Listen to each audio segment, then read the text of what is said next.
ilmiah tidak ada kaitannya dengan adab dan akhlak. Kalau Anda bicara masalah debat ilmiah, kemudian Anda kalah, kemudian Anda menggodamnya dengan adab dan akhlak, di sistem seperti ini yang dipakai oleh Fir'aun. Seumpama saya urusan dengan santri saya, begitu urusan saya kalah, saya bilang, kamu kurang ajar sama guru, bukankah saya itu ngajar kamu dari mulai kamu nggak bisa sampai sekarang besar, begitu besar kamu sekarang tentang saya. Lah nggak boleh seperti itu. Itu namanya tidak ilmiah. Anda tidak memahami konteks ilmiah namanya. Bukan berarti Kiai Imaduddin kemudian tidak menghormati Abu Lutfi, Habib Ali, tidak menghormati Sahibul Ratil Kubra, Abdullah bin Ali Al-Haddad atau para habaib yang lain ulama-ulama. Bukan masalah itu. Seperti masalah tayamum, bagaimana Imam Malik dengan Imam Syafi'i berbeda. Bahwasanya kata Imam Syafi'i, Imam Malik itu karena riwayatnya belum banyak datang di Imam Malik itu. Riwayat masalah tayamum itu datang banyak lengkap ketika saya datang. Ketika saya ada, saya mencari data-data tentang masalah tayamum, ternyata seperti ini. Berbeda dengan Imam Malik. Berbeda pada waktu guru saya belum lengkap ini haditsnya. Itu bukan berarti Imam Syafi'i itu kesul adab terhadap Imam Malik, bukan, jangan dimaknai seperti itu. Anda datang ke Imam, katakan debat ilmiah, saksinya mana? Tapi kalau debat saya minta ya lawannya yang selevel gitu. Kalau lawannya ya Allah, yang lawannya yang datang dari Lampung itu, apalagi semua yang lawannya itu semua Arbi Smith itu, ya itu bukan levelnya ke Imat, mohon maaf, itu ngaji kitabnya juga karu-karuan. Ke Imat itu karyanya saya ada 17 itu bagus. Debatlah dengan orang yang kredibilitasnya terjamin minimal dengan Robitoh Alawiyah, ulama-ulamanya, kumpulkan debat di situ. Itu namanya ilmiah, itu bagus. Namanya Abu Lutfi, namanya Habib Ali Kuita, kemudian Abdullah bin Ali Al-Haddad, Sahibul Ratib, kemudian Habib Umar bin Hafidh. Itu mereka adalah ulama-ulama besar. Itu mereka adalah waliullah, ulama besar, banyak muridnya Sahibul Karamah wal Barakah.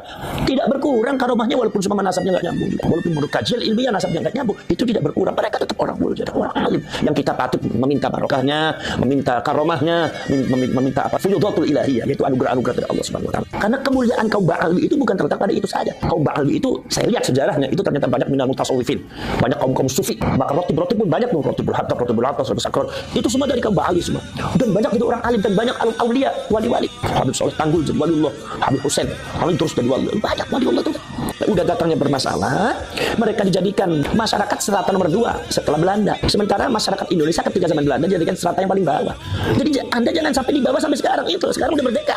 Sekarang Belanda udah nggak ada. Jadi Anda strata seperti itu jangan di bawah-bawah. Anda jangan membanggakan diri, merasa dirinya adalah di atas orang pribumi. Lah salah Anda, berarti Anda masih membawa misi Belanda. Ingat loh, kalau seandainya ada kegaduhan di Indonesia, sejarah Anda seperti itu. Indonesia tidak pernah pandang mundur. Indonesia itu banyak pejuang-pejuang yang tidak pernah takut sama siapapun. Dari mulai Aceh, dari mulai Makassar, dari mulai Sumatera, dari mulai Jawa, dari mulai Sunda, dari mulai Jawa Timur sampai Madura, Kalimantan, Sulawesi. Semua itu adalah para pejuang-pejuang yang tidak pernah mundur, tidak pernah takut sama siapapun. Darah, tetes darah, mati di depan mata, nyawa pun siap digadaikan. Itu nggak jadi masalah. Itu demi untuk Indonesia. Jadi kami tidak pernah takut sama siapapun.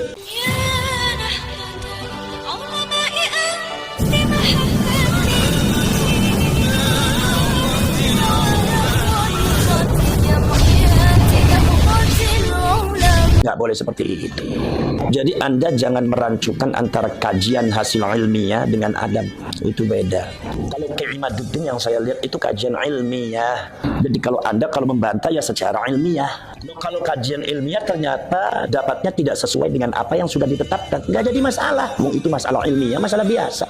Ilmiah tidak ada kaitannya dengan adab dan akhlak. Kalau Anda bicara masalah debat ilmiah, kemudian Anda kalah, kemudian Anda menggodamnya dengan adab dan akhlak, di sistem seperti ini yang dipakai oleh Fir'aun. Fir'aun itu pada waktu debat dengan Nabi Musa, ketika ditanya, Musa, kamu itu Tuhannya siapa? Kata Nabi Musa, Tuhan saya yang bisa menghidupkan, yang mematikan. Kemudian tiba-tiba Fir'aun menghadirkan 2 orang, yang satunya dibunuh, yang satunya dihidupkan.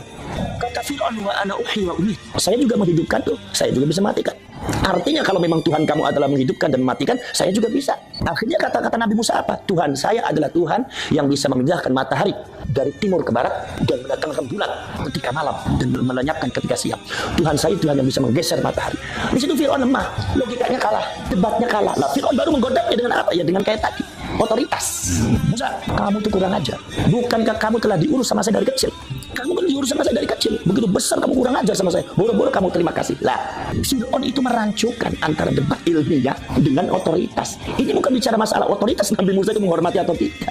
Tetapi ini adalah masalah ilmiah. Ketika Fir'aun tanya seperti itu, ya Nabi Musa jawab. Ketika Nabi Musa itu memenangkan perdebatan itu, maka Fir'aun menggodam Nabi Musa dengan otoritas. Jadi itu caranya Fir'aun mengalahkan orang.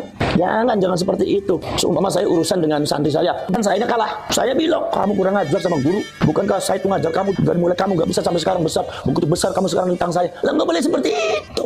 Itu namanya tidak ilmiah. Anda tidak memahami konteks ilmiah namanya. Masalah kajian Kiai Imaduddin kajian ilmiah, dan itu sah-sah saja, nggak ada masalah. Bukan berarti Kiai Imaduddin kemudian tidak menghormati Abu Lutfi, Habib Ali, tidak menghormati Sahibul Ratil Kubra, Abdullah bin Ali Al-Haddad atau para habaib yang lain ulama-ulama. Bukan masalah itu. Itu masalah ilmiah aja. Debat dengan ilmiah saja. Enggak apa-apa. Kajian-kajiannya juga bagus. Titen kayak Imam itu bagus. Saya sudah lihat di Titen bagus. Lah, kemudian Imam Malik bin Anas Al-Asbahi itu adalah gurunya Imam Syafi'i. Tapi Imam Syafi'i berbeda dengan Imam Malik. Ketika Imam Malik ketika subuh tidak kunut, maka Imam Syafi'i kunut. Debat luar biasa. Bahkan di dalam sejarahnya sanad Ali dipegang oleh Imam Syafi'i itu lebih kuat daripada sanad yang dipegang oleh Imam Malik dalam kitab Muwatta'nya. Sehingga timbullah setelah Imam Syafi'i timbul Imam Bukhari yang punya kitab Sahihul Bukhari yang disebut dengan Ashahul Kutub Ba'dal Qur'an. Artinya bukan Muwatta'. Apakah ini berarti Imam Bukhari kurang ajar sama Imam Malik? Bukan seperti itu. Atau Imam Bukhari kurang ajar sama Imam Syafi'i, atau Imam Syafi'i kurang ajar sama Imam Malik. Oh, Anda jangan seperti itu. Bukan itu. Ini adalah kajian ilmiah yang sifatnya peradaban keilmuan. Ilmu harus dinamis, harus maju, harus dinamis. Dan ini di Indonesia saya lihat fenomenanya bagus. Jangan dianggap negatif, ini justru bagus tuh. Dulu perdebatan semacam ini ada di Mesir. Sekarang Mesir mungkin sudah mulai kendor. Sekarang di Indonesia bagus. Walaupun yang perdebatannya sangat luar biasa. Kenapa? Karena menyangkut implikasi dari itu. Ketika Kiai Imad mengatakan seperti itu, maka implikasinya membatalkan seluruh nasabnya para habaib. Itu kan begitu. Dan itu menurut saya nggak jadi masalah. Kalau memang kajian Kiai Imad itu benar, dan saya lihat itu memang benar dalam bukti-bukti data-data itu validitasnya bisa dipertanggungjawabkan. Makanya Kiai Imad kenceng. Itu ya kita nggak usah jadi masalah. Sekarang begini, Imam Syafi'i dengan Imam Malik, bahkan Imam Ahmad bin Hanbal disuruh ijtihad sama Imam Syafi'i. Ya Ahmad ijtihad. Ijtihad kamu Ahmad. Imam Ahmad bingung gimana saya harus berbeda pendapat dengan guru saya, apakah sul adab atau tidak. Kata Imam Syafi'i ijtihad, Ahmad ijtihad. Jangan sama dengan saya. Akhirnya Imam Ahmad berijtihad dengan sekuat tenaga, barulah mendapatkan hukum-hukum yang berbeda dengan gurunya. Betapa luar biasa Imam Ahmad. Apakah Imam Ahmad itu kemudian ketika mengatakan Imam Syafi'i dalam hal ini guru saya salah? Apa itu kurang ajar? Enggak. Apa itu sul adab? Oh tidak. Itu hal ilmiah. Seperti masalah tayamum. Bagaimana Imam Malik dengan Imam Syafi'i berbeda? Bahwasanya kata Imam Syafi'i, Imam Malik itu karena riwayatnya belum banyak datang di Imam Malik tuh. Riwayat masalah tayamum itu datang banyak lengkap ketika saya datang. Ketika saya ada.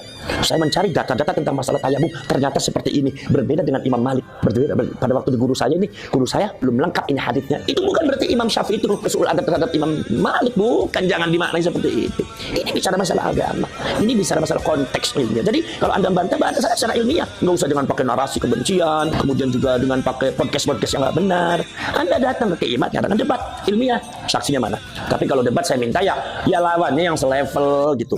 Kalau lawannya ya Allah, yang lawannya yang datang yang dari Lampung itu, apalagi sumama yang lawannya itu sumama Bahar bin Smith itu, ya itu ya bukan levelnya Kiai Imad, mohon maaf. Itu ngaji kitabnya juga karu-karuan. Kiai Imad tuh karyanya saja 17 itu bagus. Ini saya nih, alhamdulillah saya juga sudah menyelesaikan S3 tahun 2009 itu. Saya tahu persis. Beliau orang pintar dan ilmiah sekali. Jadi lawannya jangan itu. Jadi lawannya bagaimana? Lawannya saya minta ke Imad kalau sumama diajak debat ya sama orang-orang yang kredibilitas keilmuannya tidak ada. Jangan mau, buat apa debat dengan orang jahil? Ya omongannya enggak karuan, akhirnya jadi fitnah. Namanya orang jahil kan ngomongnya kadang-kadang keras, kasar, kadang enggak bagus. Sayang ke Imadnya, sayang ke ilmuannya. Debatlah dengan orang yang kredibilitasnya terjamin, minimal dengan Robitoh Alawiyah, ulama-ulama. Ya, kumpulkan debat di situ. Itu namanya ilmiah, itu bagus. Kalau semua dekat dengan orang-orang yang ya Allah, ya mohon maaf itu. Saya juga bisa membaca dari karakternya, dari cara bicaranya. Dia orang enggak ilmiah, ngapain juga Imad debat dengan orang semacam itu? Orang jahil, enggak usah diladeni. Kalau orang jahil itu enggak usah, enggak ada manfaatnya, biarin aja. Udah di atas ada Allah Subhanahu wa taala. Enggak usah jadi pikiran dan jadi apa. Yang penting Imad tetap pada itu. Dan saya dukung ya perjuangannya Kiai Imad tuh kalau memang itu. Kenapa? Karena ini persoalannya bukan masalah persoalan Kiai Imad. Kalau Anda mengatakan itu masalah Kiai Imad, oh, bukan. Anda salah paham. Itu sejak dulu sudah ada. Sudah ada. Sejak zamannya abad ke-8 Imam Fakhruddin Ar-Razi sudah menyatakan bahwasanya Sayyid Ahmad tidak memiliki anak yang bernama Abdullah. Sehingga pada waktu abad ke-13 Syarif Abdul Rafiq penguasa Hijaz ketika itu dari Syarif Al-Hasani itu melarang kaum Ba'alwi memakai nama Sayyid dan Syarif. Kenapa melarang? Karena beliau raja. Itu berarti kan sebelumnya sudah ada kajian, berarti kan sudah ada polemik, dan itu karena itu sudah ada ketetapan. Satu nama selanjutnya yang terbaru di antara salah satu naqib daripada Naqobatul Ashraf yang ada di Mesir, itu salah seorang Syarif yaitu Al-Hasani, itu juga mengatakan ada ibtalun nasab di ali Ba'alwi, membatalkan nasab bagi keluarganya Ba'alwi dengan catatan-catatan secara ilmiah. Itu seorang naqib, beliau seorang nasabah dari Naqobatul Ashraf yang ada di Mesir. Maka bahwa ini kesimpulannya, nasabnya Ba'alwi dari beberapa faktor-faktor yang sudah saya jelaskan, katanya nasabnya Ba'alwi itu adalah batilun ghairu sahihin, sudah batil ghairu sahih lagi. Berarti artinya apa? Kalaupun ada perdebatan itu karena apa? Menurut mereka para nasabah yang ada di internasional, khususnya Nakubatul Ashraf, semua baik ada di Irak ataupun ada di Mesir, itu mengatakan bahwasanya adanya nasab nyambung Ba'alwi adalah klaim sepihak dari Ba'alwinya atau dari ulama-ulama yang ada hubungan emosional dengan Ba'alwi, ya seperti yang dikemukakan oleh Kiai Imaduddin. Memang itu ada benarnya, karena yang berpendapat begitu bukan Kiai Imad aja, dulu udah ada. Saya juga waktu kecil sudah ada beberapa mbah saya dan dikasih tahu sama abah saya bahwasanya Ba'alwi itu memang terputusnya di Abdullah dan Ubaidillah. Saya saja waktu muda udah tahu seperti itu. Dan sebelum viral masalah ini belum ada, saya udah tahu benar. Itu sudah ada masalah. Jadi artinya ya Anda nggak usah debat dengan Kiai Imad, debat dengan semuanya, termasuk dengan Syarif Abdul Rafiq, Nakubatul Ashraf yang ada di Mesir, yang ada di Irak, dan yang lainnya, Imam Fakhruddin Ar-Razi itu. Jadi artinya ini masalah ilmiah dan menurut saya nggak jadi masalah mau nyambung atau tidak. Yang penting artinya ketika ilmiah itu dikemukakan, itu Anda jangan bicara bahwa oh itu berarti kurang ajar sama ulama ini, bukan. Namanya Aba Lutfi, namanya Habib Ali Kuitang, kemudian Habib Abdullah bin Ali Al-Haddad Sahibul Ratib, kemudian Habib Umar bin Hafiz. Itu mereka adalah ulama-ulama besar. Itu mereka adalah waliullah, ulama besar, banyak muridnya Sahibul Karamah wal Barakah.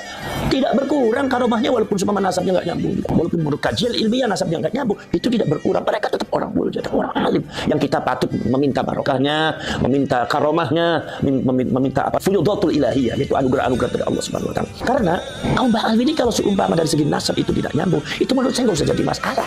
Karena kemuliaan kaum Ba'alwi itu bukan terletak pada itu saja. Kaum Ba'alwi itu saya lihat sejarahnya itu ternyata banyak minal mutasawwifin, banyak kaum sufi, maka rotib pun banyak, rotibul hatta, rotibul atas, sakral, itu semua dari kaum Ba'alwi semua.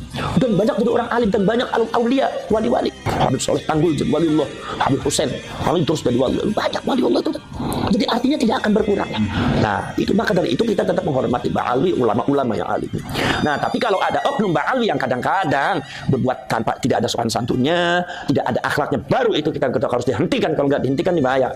Awas, Anda jangan macam-macam di sini. Karena Anda kisahnya betul. Kenapa? Karena dari Ba'alwi itu yang jadi masalah di Indonesia, ya, khususnya di Indonesia itu adalah bukan masalah nasab saja, sejarah kedatangannya pun sudah bermasalah.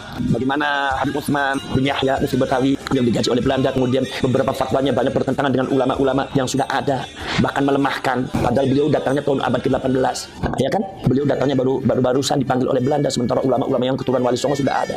Bagaimana Syarifah Fatimah, di mana Syarifah Fatimah bekerja sama dengan Belanda untuk mendapatkan Kesultanan Banten, di mana keturunan aslinya yang dari Banten itu yang anak terbesarnya itu dibuang di Ambon, sementara Syarifah Fatimah Abdullah dijadikan sultan oleh Banten dan akhirnya mendapatkan masalah. Akhirnya malah Belandanya akhirnya menghukum Syarifah Fatimah dengan Syarif Abdullah. Karena apa? Karena kalau di mata Belanda karena sudah tidak bisa bermanfaat, makanya dihukum. Sebenarnya kalau masih punya kekuatannya akan digunakan pada mana? Bagaimana Habib Abdul Rahman Al-Masyhur Az-Zahiri yang ceritanya kontroversial di Aceh, di mana mengkhianati perjuangannya orang Aceh, bekerjasama dengan beberapa oknum dari India. Dan bagaimana yang lainnya ini juga datangnya bermasalah ini. Harap dari Hadramaut tuh, ya. Nah ini, maka dari itu bermasalah. Udah datangnya bermasalah, mereka dijadikan masyarakat strata nomor 2 setelah Belanda. Sementara masyarakat Indonesia ketika zaman Belanda dijadikan strata yang paling bawah. Jadi Anda jangan sampai di bawah sampai sekarang. Itu sekarang udah merdeka. Sekarang Belanda udah nggak ada. Jadi Anda strata seperti itu jangan dibawa-bawa. Anda jangan membanggakan diri, merasa dirinya adalah di atas orang pribumi. Nah, salah Anda, berarti Anda masih membawa misi Belanda. Jadi menurut saya itu fakta sejarah, bukan provokasi. Itu fakta sejarahnya seperti itu. Dan itu fakta sejarah tentang nasabnya seperti itu. Tinggal Anda transformasi. Kaum Ba'alwi itu mengadakan transformasi. Tunjukkan kepada masyarakat bahwa kami sekarang tidak seperti itu dulu sama Belanda. Iya. Tapi sekarang kami niat untuk setia kepada Indonesia. Dan jangan buat provokasi dan buat kerusuhan, kegaduhan di Indonesia. Ingat loh, kalau seandainya ada kegaduhan di Indonesia, sejarah Anda seperti itu. Indonesia tidak pernah pandang mundur. Indonesia itu banyak pejuang-pejuang yang tidak pernah takut sama siapapun. Dari mulai Aceh, dari mulai Makassar, dari mulai Sumatera, dari mulai Jawa, dari mulai Sunda, dari mulai Jawa Timur, sampai Madura, dari Kalimantan, Sulawesi. Semua itu adalah para pejuang-pejuang yang tidak pernah mundur, tidak pernah takut sama siapapun. Darah, tetes darah, mati di depan mata, nyawa pun siap digadaikan. Itu nggak jadi masalah. Itu demi untuk Indonesia. Jadi kami tidak pernah takut sama siapapun. Kalau Anda seumpama tidak mau berbuat benar di negara kita, kalau Anda tidak mau menghormati adat budaya dan menghormati tokoh-tokoh kita yang ada di Indonesia ini, dan Anda melakukan tindakan-tindakan yang tidak terpuji di Indonesia ini, awas, hati-hati. Akan menghadapi seluruh rakyat Indonesia yang bergerak. Jangan sampai Anda terusir gara-gara hal yang tidak benar yang Anda lakukan.